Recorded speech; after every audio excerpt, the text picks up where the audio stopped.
Hi hello నమస్తే, నేను మీ కట్టా Karthik.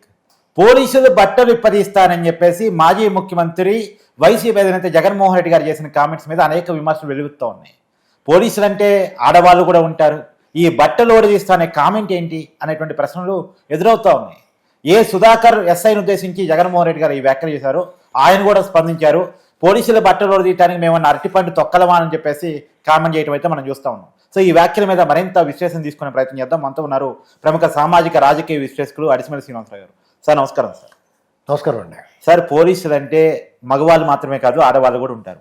Even though నిన్న ఎక్కడైతే కామెంట్ చేశారో ఉమ్మడి అనంతపురం జిల్లాలో అక్కడ ఎస్పీగా ఉన్నటువంటి వ్యక్తి కానీ ఐజీగా ఉన్నటువంటి వ్యక్తి కానీ మహిళలు ఉన్నారు.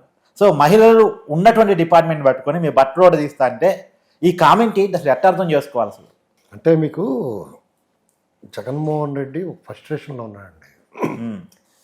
అంటే ఫ్రస్ట్రేషన్తో పాటు అంటే అతను అనుకున్నప్పుడు అతను ఒకటి అంచనా వేసుకున్నాడు ఎన్నికల ముందు. ఎవరిని చెప్పినా వాళ్ళ నాయకులకు అర్థమైనా చాలామంది పార్టీని వదిలేసి వెళ్ళిపోతున్నా కానీ పోతే పోరండి వాళ్ళు తెలియపోతున్నారు పిచ్చోళ్ళు, మనం గెలవపోతున్నాం అని చెప్పేసి అనుకున్నాడు. అయితే సీన్ రివర్స్ అయిపోయేటప్పటికి అతను షాక్ అయిపోయాడు. సాధారణంగా మీకు దిగ్భ్రాంతి అంటారు దీన్ని, షాక్ గురవుతాం. దీని గురించి చంద్రముఖి సినిమాలో రజనీకాంత్ గారు బాగా చెప్తాడు. గంగా చిన్నప్పటి నుంచి జరిగిన షాక్ తగిలిన మొదటి దిగ్భ్రాంతి, రెండో దిగ్భ్రాంతి, మూడో దిగ్భ్రాంతి అని చెప్తారు కదా. అలాగే తనకి ఒకేసారి 3 దిగ్భ్రాంతులు కలిగినాయి. ఏంటి? 1 ఓటమి, 2 భయంకరమైన ఓటమి అంటే 11 సీట్లు పరిమాణం అవడం, 3 తనకు కుడి ఎడమ భుజాల కింద ఉన్న వాళ్ళందరూ పారిపోతాం, ఎవరు అండగా నిలిచే పరిస్థితి. ఒకేసారి ఇన్ని దిగ్భ్రాంతులు. దీనికి అదనంగా కేంద్ర ప్రభుత్వంలో టీడీపీ అవసరం ఉన్నాడు. ఇన్ని దిగ్భ్రాంతులు షాకింగ్ మీద షాకులు తగిలేసిన తర్వాత ఎవరికైనా ఎలా ఉంటుంది? కొంచెం కన్ఫ్యూజ్ అయిపోయి రకరకాలుగా మైండ్ సెట్ అయ్యాడు. అతను కొత్తగా ఏం లేడు, ఎప్పుడు అలాగే ఉన్నాడు. ఇప్పుడు కొత్తగా ఏం మాట్లాడట్లేదు. అతను 2019 ఎన్నికల ముందు కూడా వైజాగ్ ఎయిర్పోర్ట్లో అలాగే బెదిరించాడు. అప్పుడు ప్రభుత్వం ఇతను పెద్ద పట్టించుకోలేదు. దాని ఫలితం 2019లో చూశారు. గతంలో నాకు గుర్తుంది సార్, కృష్ణా జిల్లాలో ఏదో ట్రావెల్స్ ప్రమాదం జరిగినప్పుడు ఒక బస్సు ఆ కలెక్టర్ గారి మీద అలాగే ప్రవర్తించాడు. అవును. అప్పుడు వీళ్ళు సరైన చర్యలు తీసుకోలేదు. కోడికత్తి అప్పుడు కానీ సరైన చర్యలు తీసుకోకపోవటం వల్ల 2019 నుంచి 24 వరకు తెలుగుదేశం పార్టీ, ఆంధ్రప్రదేశ్ ప్రజలు ఇద్దరు కూడా మూల్యం చెల్లించారు. ఇప్పుడు మళ్ళీ అదే స్ట్రాటజీ. అతను ఏం మార్చుకోడు, ఎందుకంటే అతను కలిసి వచ్చిన అంశం అది. అయితే వస్తే కొండ పోతే వెంటిక అతను లెక్క. కాబట్టి అదే స్ట్రాటజీలో వెళ్తున్నాడు.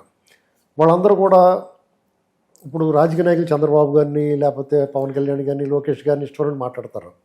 రోజా గారు వీళ్ళంతా వీళ్ళు పెద్ద పట్టించుకోవట్లేదు. నీ పని అయిపోయింది, ఆడితే మనకేంటి, ఊరికే కయ్యానికయ్యాను బియ్యానికైనా సమబుద్ధి ఉండాలి, అసలు ఆచూకీ అడ్రస్ లేని పార్టీతో మనకెందుకని వాళ్ళు పనులు చేసుకుపోతున్నారు. అటువంటి పరిస్థితులు ఇంకా అతనికి వేరే దారి ఏముంది? దారి కనపట్ల. అతను కూడా ఉన్న వాళ్ళందరూ కూడా క్యాడరు లీడర్లు మొత్తం వదిలేసిపోతున్నారు. నిన్న చూడండి, అక్కడ 1000 మంది ఆ హెలికాప్టర్ మీద పడితే దాన్ని డ్రోన్ షాట్ తీసి అదే చూపిస్తున్నారు. అంటే ఆ స్థితికి వచ్చేసింది వాళ్ళ పరిస్థితి.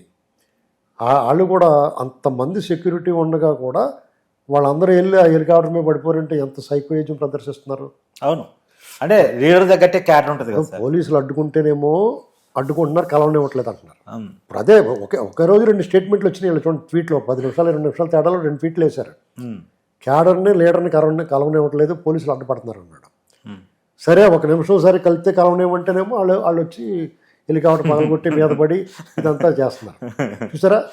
అంటే వాళ్ళని ఎటు చేసినా వాళ్ళు దారి తప్పిన మనుషులండి.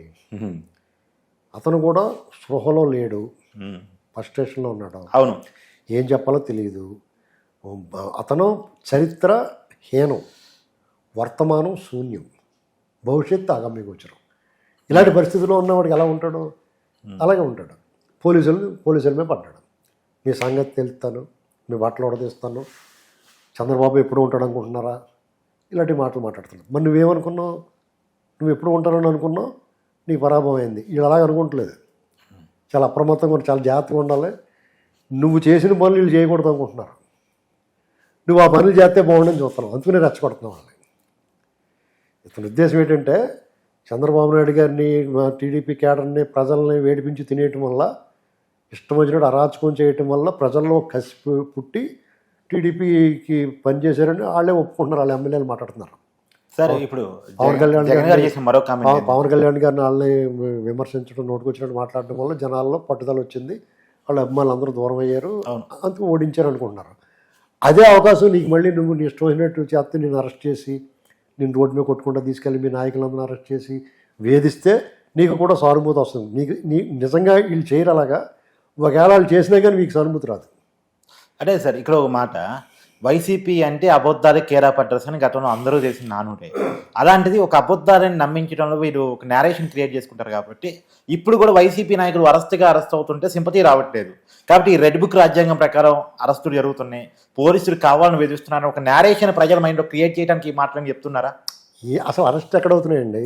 ఒకవేళ వీళ్ళ ఉద్దేశం ముగ్గురు నలుగురు మరీ సోషల్ సైకోలు, సోషల్ డెవిల్స్ అండి, డిజిటల్ డెవిల్స్, అలాంటి వాళ్ళు ఏదో ముగ్గురు నలుగురు అరెస్ట్ అయ్యారు అంతే. మిగతా వాళ్ళు కేసులు నమోదు అవుతున్నాయి, వాళ్ళు వెళ్ళి హైకోర్టుకి వెళ్తున్నారు బెయిల్ తెచ్చుకుందామని, అక్కడ రాకపోతే సుప్రీంకోర్టు కూడా పోతున్నారు, కేసు నమోదు అవ్వకుండా కూడా ముందస్తు బెయిల్కి వెళ్తున్నారు, వాళ్ళు కూడా ఇస్తున్నారు. చూసారా విచిత్రం, కేసు నమోదు అవ్వకుండా బెయిల్ ఎలాగెత్తారండి? మరి మన రాష్ట్రంలో జరుగుతుంది విచిత్రం. ఇతను అత్యంత శక్తివంతుడు అంటారు, చంద్రబాబుని మేనేజ్ చేస్తాడో వ్యవస్థలు అంటాడు, కానీ అసలు చేస్తున్న వ్యవస్థలు మేనేజ్ చేసి కూడా ఇతనే, పైనుంచి కింద దాకా అన్ని చోట్ల అతను మనుషులు ఉన్నారు. దాంతో పోలీసులు అలా మాట్లాడాడు, పోలీసులు కూడా అతని హయాంలో ఎలా పనిచేశారో అలా పనిచేయాలని కోరుకుంటున్నాడు, పనిచేస్తున్నారు అనుకుంటున్నాడు. ఇక్కడ అలా కాదండి, చంద్రబాబు గారితో ఒక ఆయన సెపరేట్ స్కూల్. ఇప్పుడు జగన్మోహన్ రెడ్డిది ఏంటి, ఆ పాలసీ ఏంటి అతను చెప్పక్కలేరని అతను ఓటం చూస్తే తెలిసిపోద్ది, వీడు పచ్చినెత్తురు తాగుతాడు బాబు అని. అలా పనిచేశారు. చంద్రబాబు నాయుడు గారి దాంతో వీళ్ళు డిఫరెంట్, అలా పనిచేస్తున్నారు. నిదానమే ప్రధానం, అన్ని చట్ట ప్రకారం వెళ్దాం అనుకుంటున్నారు. అతను అరెస్ట్ చేసి అప్పుడు కేసులు పెట్టివాడు అతను. వీళ్ళు కేసులు పెట్టి ఆధారాలు చూసుకుని కేసులు పెట్టి అరెస్ట్ చేద్దామని చూస్తున్నారు. వీళ్ళు చట్టాన్ని తన పని తను చేసుకోమంటున్నారు, వీళ్ళు చట్టాన్ని తన పని చేయమని చెప్తున్నాడు అతను. దీనికి వీళ్ళు ఏమి స్పందించడం పోవటం వల్ల కూడా అది కూడా రెండు చేతులు కలిస్తేనే కదా చప్పట్లు వస్తాయి. ఈ అధికార పక్షం ఏం వీడికి సరిగ్గా రివర్స్ రియాక్షన్ లేదు వాళ్ళకి, అందుకని ఒళ్ళు మండిపోయి ఇంకా రెచ్చగొట్టి ప్రయత్నం చేస్తున్నాడు. అలా దాంతో అలాంటి మాటలు వస్తున్నాయి. అతని మీద రౌడీ షీట్ ఓపెన్ చేయాలి, తెలుసా మీకు? ఊరికే కౌంటర్ ఇచ్చి నువ్వు సుధాకర్ గారు ఒక ఎస్ఐ మాట్లాడారు, సార్ పౌరుషం వస్తుందని కోపం రాదా మరి? ఇప్పుడు పోలీసు ఇప్పుడు మీరు ఒకటి గుర్తుపెట్టుకోండి, డిపార్ట్మెంట్లో వాళ్ళని మీరు వాళ్ళ విధానాలను విమర్శిస్తే ఒప్పుకుంటారు. అవును సార్, మీరు కరెక్ట్గా లేరండి, ఇది కరెక్ట్ కాదు, ఫ్రెండ్లీ పోలీసింగ్ ఉండాలి, మీరు అరాచకం చేస్తున్నారు, దౌర్జన్యం చేస్తున్నారు, మీరు దురుసుగా వ్యవహరిస్తున్నారంటే అంతవరకు ఊరుకుంటారు. దాన్ని కూడా ఊరుకునే వాళ్ళు ఉంటారు కొంతమంది. ఇలాగ వాళ్ళ డ్రెస్ని వాళ్ళ వృత్తిని కించపరిస్తే వాళ్ళు అసలు సహించలేరు. కింద స్థాయి నుంచి ఏ స్థాయిలో ఉన్నా సరే రివర్స్ అవుతారు. ఎందుకు పోలీస్ సంఘం వచ్చి ప్రెస్ మీట్ పెట్టట్లేదు అనే చర్చ కూడా ఉంది. అదే మరి ఇప్పుడు మీకు ఇక్కడ వాళ్ళందరూ దానికి కారణం ఏంటంటే జగన్మోహన్ రెడ్డి వాళ్ళలో చాలామందిని తనకు అనువుగా మార్చుకున్నాడు. కొంతమంది తనకు అనుకూలంగా ప్రలోభ పెట్టి బెదిరించి భయపెట్టి రకరకాల మార్గాల్లో తనకు అనుకూలంగా మార్చుకున్నాడు చాలా ఉన్నతాధికారులందరినీ. వాళ్ళందరికీ ఏదో మొగమాటం, జగన్మోహన్ రెడ్డిని శిక్షించాలనుకుంటే ఏ కేసులోనే వాళ్ళు కూడా ఇన్వాల్వ్మెంట్ ఉంటుంది అందులో. అలాగా వాళ్ళు కూడా పాడు చేసేసాడు. అయితే మరి నిజాయితీ గల అధికారులు ఉంటారా అంటే ఖచ్చితంగా ఉంటారు, మెజారిటీ ఉంటారు. కానీ ఈ చీడ చిన్న పురుగు ఉంటే మొత్తం చెడకూడదు. ఓ పురుగుంటే మొత్తం అన్న వదిలేస్తాం కదా మనం తినకుండా. అలాగే దీన్ని ఇతని మీద రోడ్డు షీట్ పెట్టాల్సిందే.